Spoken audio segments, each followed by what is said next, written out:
వీక్షిస్తున్న తెలుగు ప్రేక్షకులందరికీ నమస్కారం. బ్యాంక్ ఆఫ్ బరోడాకి సంబంధించి కొన్ని ముఖ్యమైన వివరాలు అయితే రావడం జరిగింది. వీడియోని చివరిదాకా చూసినట్లయితే పూర్తి ఇన్ఫర్మేషన్ మీకు అర్థమవుతుంది. సబ్స్క్రైబ్ చేసుకోలేని వాళ్ళు ఇప్పుడే సబ్స్క్రైబ్ చేసుకొని పక్కనే ఉన్న బెల్ సింబల్ నొక్కి ఆన్లైన్ నోటిఫికేషన్ మీద ట్యాప్ చేయండి మరియు లైక్ చేయడం మాత్రం మర్చిపోకండి. అయితే బ్యాంక్ ఆఫ్ బరోడా సాధారణంగా అయితే ఎప్పటికప్పుడు కొన్ని మార్పులు చేర్పులు చేస్తూ ఉంటాయి. మరి ఇందులో భాగంగానే కొన్ని కొత్త వడ్డీ రేట్లను అయితే తీసుకురావడం జరిగింది. ఆ వడ్డీ రేట్లు ఎలా ఉంది ఏంటనేది అయితే ఇప్పుడు మనం పరిశీలిద్దాం.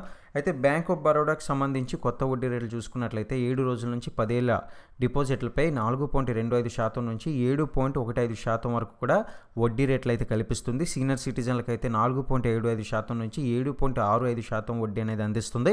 కొత్త వడ్డీ రేట్లు కనుక చూసుకున్నట్లయితే అక్టోబర్ 3వ తేదీ నుంచి అమల్లోకి అయితే రానుంది. అంటే ఆల్రెడీ మనకి ఇది అమల్లోకి వచ్చింది, కొంతమందికి తెలియదు కాబట్టి ఈ వీడియోతో అయితే మీ ముందుకు రావడం జరిగింది. అయితే 2 ఏళ్ల నుంచి 3 ఏళ్ల లోపు డిపాజిట్లపై గరిష్ట వడ్డీ రేట్లు కల్పిస్తుందన్నమాట. 3 ఏళ్ల కాలానికి ఒక జనరల్ కస్టమర్ కనుక 5 లక్షల రూపాయలు జమ చేస్తే 7.15% వడ్డీ రేటుతో మెచ్యూరిటీ కల్లా మన చేతిలో ఎంత ఉంటుందంటే 6,06,900 వరకు లభిస్తాయి.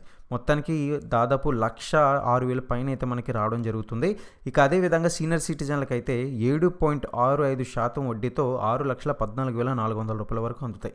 చూసారు కదండి, బ్యాంక్ ఆఫ్ బరోడా కొత్త వడ్డీ రేట్లను అయితే ఈ విధంగా మన ముందుకు తీసుకురావడం జరిగింది. ప్రతి ఒక్క బ్యాంక్ డీటెయిల్స్ అలాగే ఎఫ్డీకి సంబంధించిన వివరాల కోసం ఛానల్ని సబ్స్క్రైబ్ చేసుకుని డైలీ ఫాలో అవ్వండి. లైక్ చేయడం మాత్రం మర్చిపోకండి.